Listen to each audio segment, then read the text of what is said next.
thank you very much for being here with us today, Emre. It would have been better to have you in real, but still we are here in Les Arcs, and as you can see, there are the mountains behind us. It looks beautiful, yeah. Yes, Makes me more sad not to be there, actually. Maybe you shouldn't show it. maybe next year you will be with us. I hope so, yeah. We hope so too. So we are very happy to have AVD Hunt in our selection this year. It would be the French premiere, so we are very proud of it. How would you define the genre of your film? When we started out, we really were going for the thriller genre. Actually, when we first started writing it, it was actually a Western. We want to do it like with horses and stuff like that, with the big landscapes. But then quickly it turned out it was going to be too expensive to do it with like horses and stuff like that. So it sort of turned into a thriller. But I think we kept some of the elements from the Western, like the anamorphic lenses and the big like landscapes and things like that. But like a few critics said, it's a social thriller, and I think it's a more accurate term for it. It's because I mean, for me, it was from the start. It was a thriller, but it had an important issue as well. So it was. I think the best description would be a social thriller, maybe. And so, what are your influences? Because yeah, I mean, there are scenes of action and scenes of thriller genre, and as you said, of westerns. Because I got this feeling, and especially on the beautiful landscapes. But yeah, can you tell us what kind of cinema is inspiring you? I mean, I came into film quite late, actually. I mean, I wasn't like a film buff very early on. I started getting interested in film when I was in France, actually, like around 20 years old. So like at the beginning, I was hungry to watch everything, and I don't really differentiate, as genre goes from my influences. I'm also influenced by art house, for example. But I mean, I don't consider art house to be a genre. I believe in genre. I think all art house films are also a genre, if you like it or not. So so I'm a believer in a genre, and I like those codes that you can like play with. So yeah, Korean cinema I've enjoyed a lot lately as well. So yeah, I mean it's quite. I think a eclectic. Influences.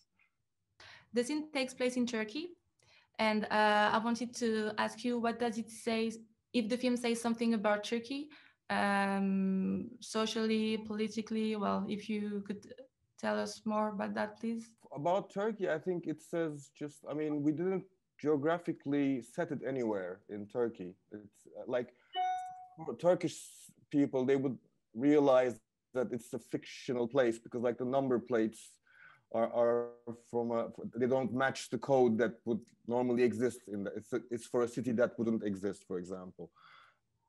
So it was a fictional place, but I mean, Turkey, in this sense, maybe Turkey is just a metaphor for the general problem of violence against women, because I think it's a universal problem. Unfortunately, maybe we tolerate it a little bit more. The way the government deals with it is maybe different, but the human aspect and the crime itself, I think, is quite universal. And it's what my research showed is it's quite it's the most democratically distributed crime form, no matter whether you're rich or poor or whatever creed you come from, or whether you're educated or not. There's this problem of male violence against women everywhere, I think. So that in a sense, here it's more obvious, so it's more urgent maybe, and it was more a pressing issue to make a film about. But I think the problem is universal, unfortunately, and very old. I think it's also a film about patriarchy a lot, and so my next question would be, in order to raise messages like on social issues and political issues, is, do you think that for a Turkish film, genre is probably the best to be able to raise issues? Meaning that if you do like a normal art house movie, it would be maybe more difficult to raise the money to do it and to bring the public. Also, but I mean, I think the main thing is I find it a bit paradoxical to make very like small, I would say, art house films with messages that are intended for people who are not watching these art house films. So for me, that's a bit of a paradox, you know. If I don't believe in changing people and changing things by making movies.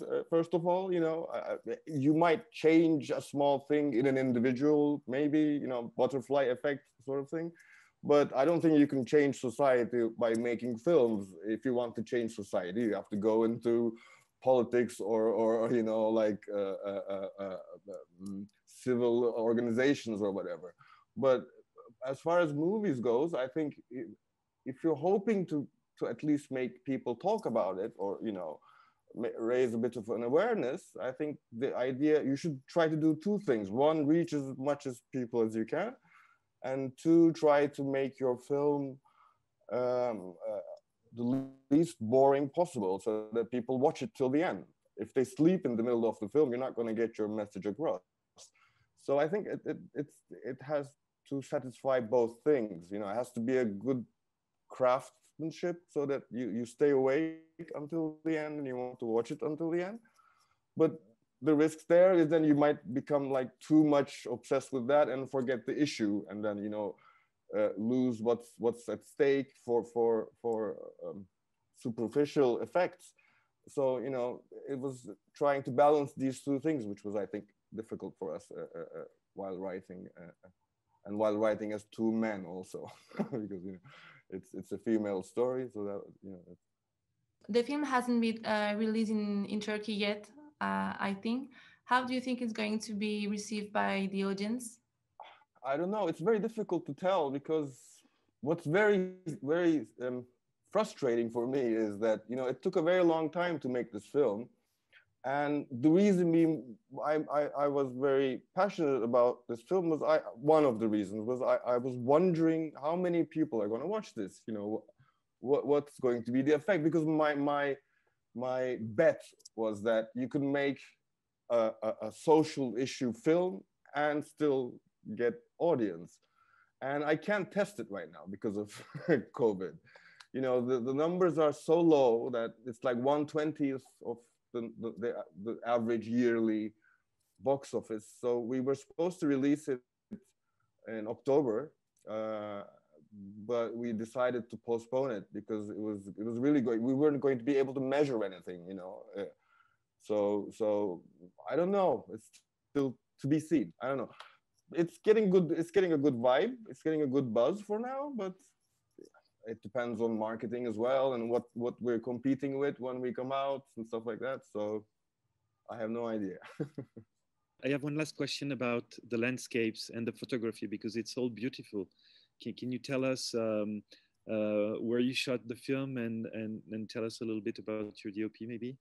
Sure. The DOP is Barış Özbiçer. He's a great friend of mine, and really extremely talented DOP.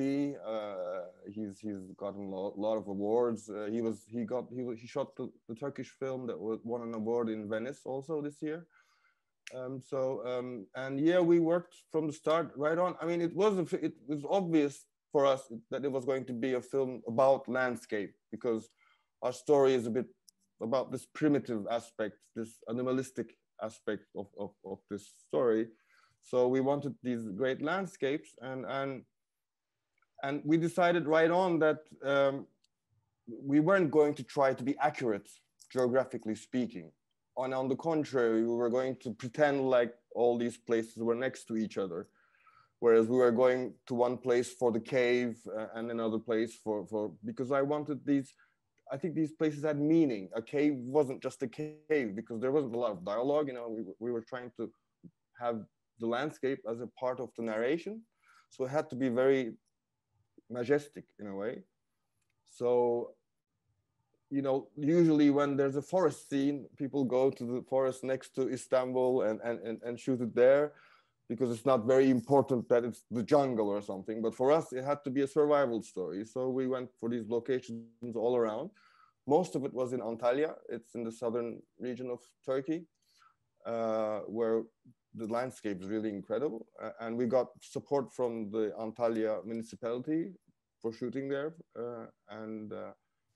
Yeah, it was very challenging to get to these places with the crew and with heavy equipment and stuff, insects and stuff like that. But yeah, I think it was from the start a choice, you know, to have it at the biggest cave possible, the biggest canyon possible, the thickest forest possible, or whatever. So that was the idea. Well, I think it was worth it, because it's really a good choice, especially for this film. And well, we hope to have the pleasure to welcome you in our beautiful landscape, the highest mountains, the most snow, the most. Pleasure. I would love to be there.